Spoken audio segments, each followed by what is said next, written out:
चलने वालों को मंजिल मिल ही जाती है, तो साहब चलते रहिए, मंजिल अवश्य मिलेगी, क्रम करते रहिए। इससे पहले लगभग हमने 7 पार्ट देख लिए हैं, आज 8वां पार्ट देखेंगे। 7 पार्ट जिसने नहीं देखे हैं वो प्ले लिस्ट में जाकर देख सकते हैं। कंटिन्यू ये उपन्यास बहुत ही एक शानदार ऐतिहासिक उपन्यास है। पढ़ने में इंटरेस्ट आता है, सुनने में इंटरेस्ट आता है, और सेकंड ग्रेड वाला तो इंटरेस्ट भी लेना पड़ेगा क्योंकि नंबर भी मिलेगा बन तो पूरो कंटिन्यूस देखो। और आप एक टेस्ट सीरीज भी शुरू कर सकते, लगभग 300-400 प्रश्न बनावांगा ही पूरे, यानी 200 सवा 200 पेज पूरा उपन्यास है। इन ऊपर बढ़िया तरीका हूँ, बढ़िया बढ़िया क्वेश्चन बनावांगा पूरा जो उपन्यास। उसके बाद में तो वीडियो लाइक करियो, नहीं करियो तो शेयर कर दियो। और इसकी अगर पीडीएफ चाहिए तो 9784780151 पे आप व्हाट्सएप करके पीडीएफ ले सकते हो। देखें आगे। एक दिन अचानक उसने निर्णय किया कि वह मेवाड़ की भूमि को ही छोड़ देगा। यानी हमीर है, ये पिछले भाग में हमने पढ़ा था कि हमीर चित्तौड़ पे आक्रमण करता है और खतरनाक तरीके से हार जाता है। उसके बाद में हमीर बेचैन हो उठता है और एक दिन अचानक उसने निर्णय किया कि वह मेवाड़ की भूमि को ही छोड़ देगा। रात्रि की बेला थी, रात्रि का समय था। चाचा अजय सिंह भी बैठे बैठे गीता का पठन पाठन कर रहे थे। हमीर को अपने सम्मुख उन्मन खड़ा देखकर पूछा, क्या बात है बेटा? काका, मैं मेवाड़ को कुछ दिनों के लिए छोड़ना चाहता हूँ। क्यों? चाचा की आंखों में प्रश्न नाच उठा। मुझे लगता है कि अभी मेरा यहाँ ठहरना उचित नहीं है। मैं एक बार गुप्त रूप से द्वारकापुरी की ओर जाना चाहता हूँ। मैं नहीं चाहता कोई वीर शत्रुओं के आघातों के घबराकर अपनी मातृभूमि का परित्याग कर दे। इसे मैं उचित नहीं मानता, यह बहुत बड़ी दुर्बलता है। किंतु मेरा मन इन सभी वस्तुओं से नितांत पलायन करना चाहता है। मैं प्रत्याक्रमण के लिए सजग होकर सोच भी नहीं सकता। आखिर क्यों उन्होंने इन शब्दों पर जोर दिया? क्योंकि मेरी शक्ति का पतन हो चुका है। इस पराजय के पश्चात हम किसी भी तरह विरोध के उपयुक्त नहीं रहे हैं। आगे हमीर का चाचा कहता है अजय सिंह, यदि तुम किस आधार पर कह सकते हो? चाचा के विशाल नेत्रों में इस बार तनिक उत्तेजना उभर आई। आधार यही है कि इस पराजय से हमारे बड़े बड़े कई सामंत मारे गए हैं और हमारी आर्थिक स्थिति भी ठीक नहीं है। चाचा उठ खड़े हुए। हमीर के समीप आकर उन्होंने अपने दोनों हाथ उसके कंधे पर रख दिए। तत्पश्चात वे संन्यासिक्त स्वर में बोले, तुम्हें इतना निराश नहीं होना चाहिए। तुम्हें इतना निराश नहीं होना चाहिए। आशाहीन प्राणी क्रम क्षेत्र में नितांत असफल सिद्ध होता है। तुम्हारे सामंत सरदारों के पास अभी भी अतुल कंचन पड़ा है, सोना पड़ा है। वे अपने राणा के सम्मान के लिए अपनी स्त्रियों के गहने तक बेचने को तैयार है। हमीर ने कोई उत्तर नहीं दिया। वह वहां से हटकर अपने निजी कक्ष में आ गया। एकांत में उसके विचार सागर में घोर उद्वेलन चल रहा था। यह उद्वेलन केवल पलायन के इर्द गिर्द घूम रहा था। अप्रत्याशित उसके विचारों ने दृढ़ता धारण की और उसने चुपचाप मेरा और अपने अन्य साथियों के साथ चित्तौड़ से प्रस्थान कर दिया। वह थोड़ी दूर गया ही नहीं था कि पीछे से अनंग सिंह आ पहुंचा।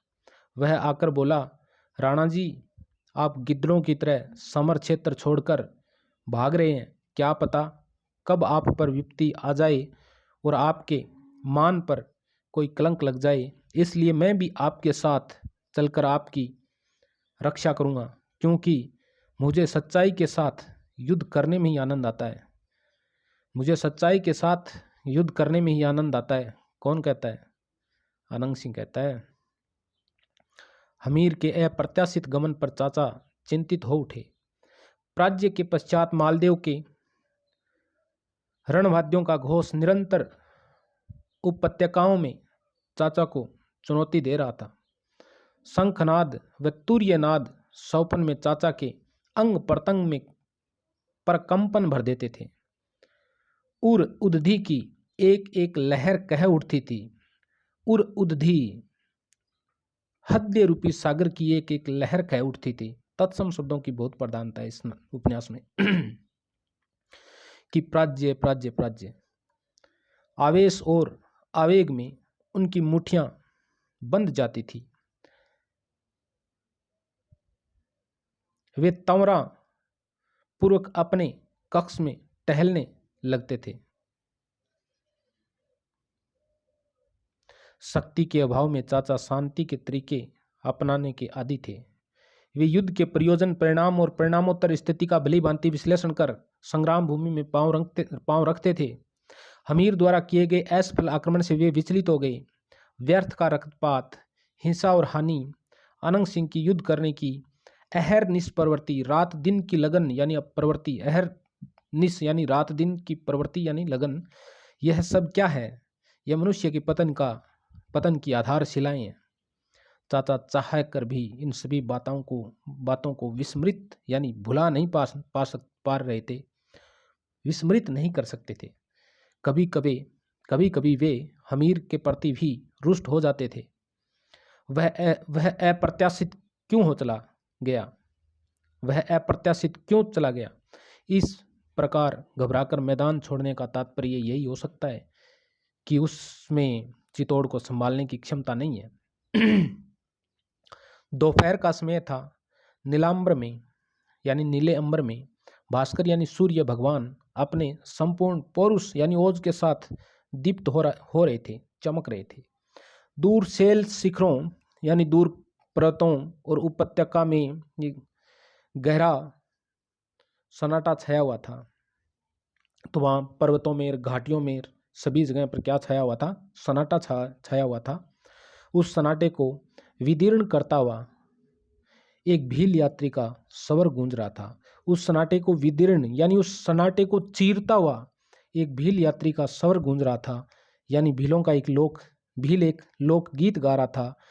डालने तरुवारे पीली ने प्रवाते, डालने तरुवारे पीली ने प्रवाते। लोकगीत कौन गा रहा था? एक भील गा रहा था। ढाल और तलवार, चाचा के कर्ण कुहरों में इतना ही शब्द पड़ा।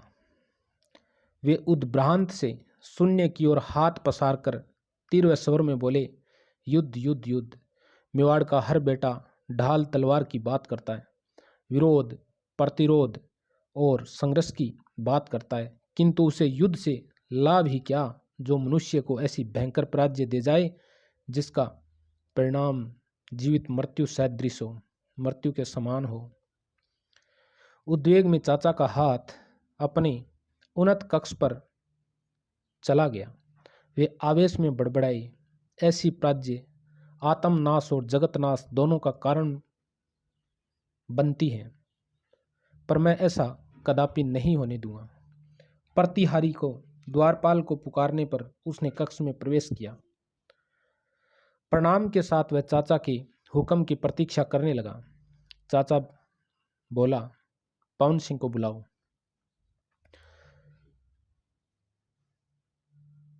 तो चाचा बोला, पवन सिंह को बुलाओ। चाचा के आमंत्रण पर उसने धैर्य के साथ कक्ष में प्रवेश किया। पाद यानी पैर स्पर्श के पश्चात नतमस्तक होकर खड़ा हो गया। पवन सिंह, मैं तुम्हें बहुत बड़ी जिम्मेदारी सौंपना चाहता हूँ। मेवाड़ की महिमा और प्रताप उसकी मिट्टी में नहीं है, वह हमारे बाजुओं में, किंतु भाग्य चक्र निर्मम होकर हमारा विरोध प्रतिरोध कर रहा है। प्रकृति की प्रत्येक चितवन हमारे साथ मनमाना खिलवाड़ खेल रही है। तब हमें असीम धैर्य और विवेक से काम करना है।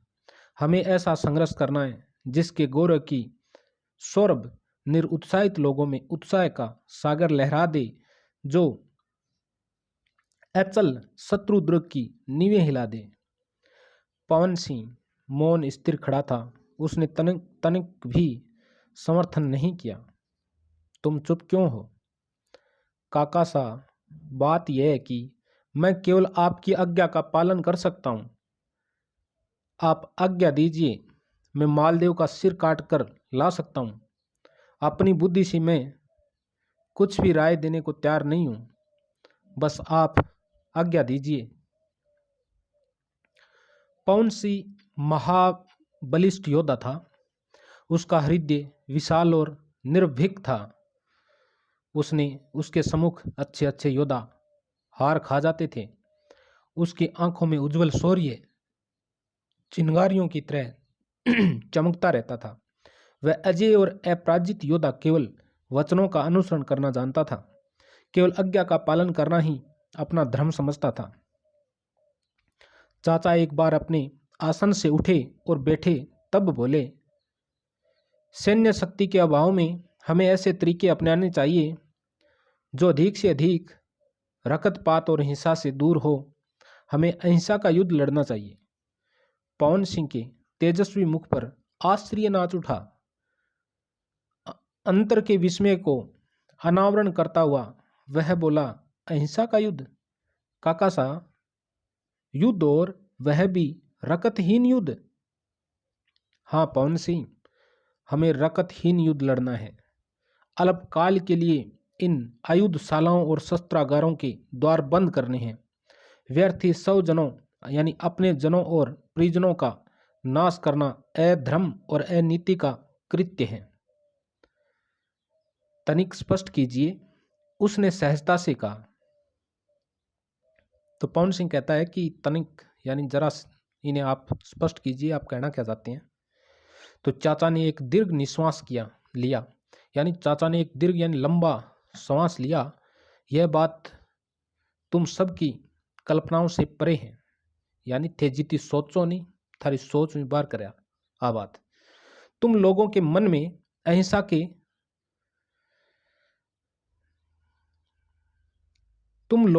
में अहिंसा के संग्राम की बात स्पष्ट नहीं है। तुम लोगों ने कभी भी थोड़ा भी परिवर्तन बिना रकत बाहे नहीं किया। चाहे तुम समर्थ हो अथवा असमर्थ, पर तुम समर यानी युद्ध भूमि में अवश्य खड़े हो जाते हो और युद्ध का घोष कर देते हो। फिर अपार क्षति पाकर सदा सदा के लिए अपने भाग्य को परतंत्रता के बंधनों में बांध लेते हो।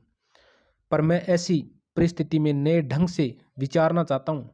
वह नया विचार है रकतहीन क्रांति, अहिंसा का युद्ध, शत्रुओं से घोर असहयोग।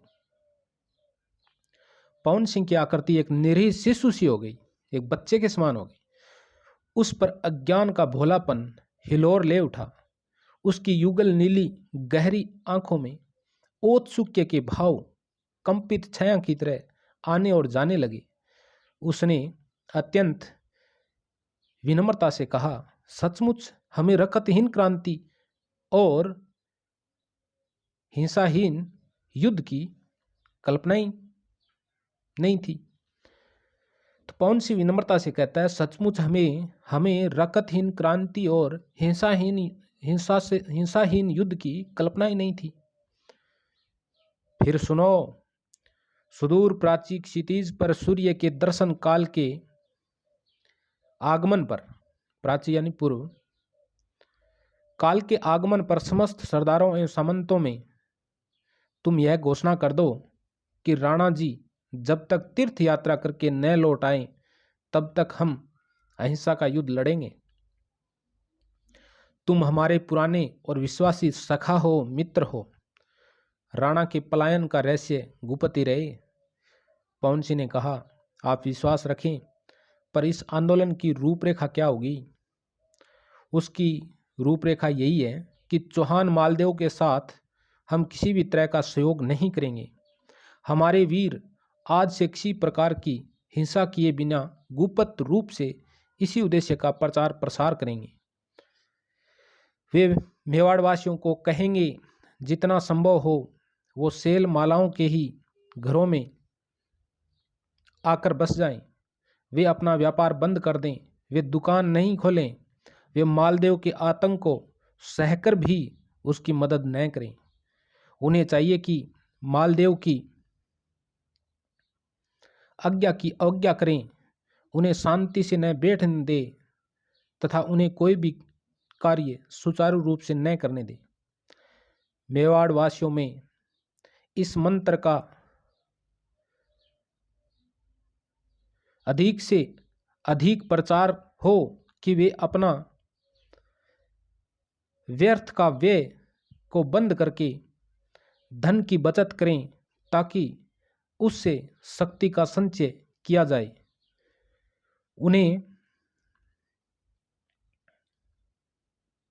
उन्हें बड़ी ही नहीं, केवल अल्प बचत करनी है। उन्हें बड़ी मात्रा में बचत नहीं करनी है, उसे बस अल्प मात्रा में बचत करनी है और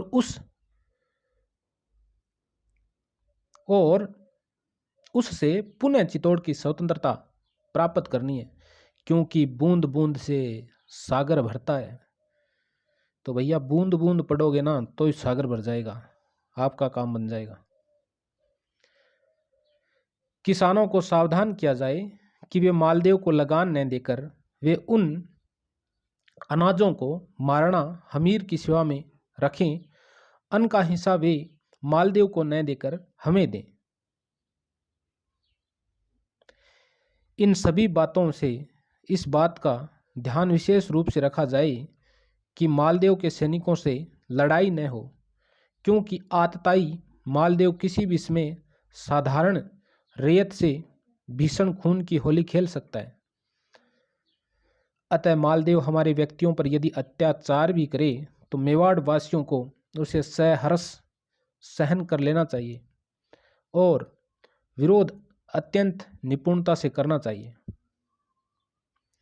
पवन सिंह ने अनुरोध सा किया। ये सिद्धांत सभी सामंत एवं सरदारों को अत्यंत विचित्र लगेंगे। मेरा ऐसा विचार है कि कुछ एक इस अभिनव अभिमत से सहमत भी न होंगे, इस नए मत से कुछ तो सहमत भी नहीं होंगे। ऐसा संभव है, किंतु जो चित्तौड़ की जय यात्रा के संपूर्ण रूप से समर्थक है, उन्हें राणा जी की आज्ञा का पालन करना ही होगा। तुम्हें महाराणा हमीर की ओर से इस बात का प्रचार प्रसार करना है तथा जो विरोध करे उन्हें उत्साह और विश्वास के साथ उसके महत्व को समझाना है। पवन सिंह प्रणाम करके चला गया। कक्ष में घोर निस्तब्धता छा गई। आज तो ही पढ़ाऊंगा। वीडियो अच्छो लगे है तो लाइक कर दियो, सब्सक्राइब कर दियो, इच्छा मांगे तो शेयर कर दियो। ओके।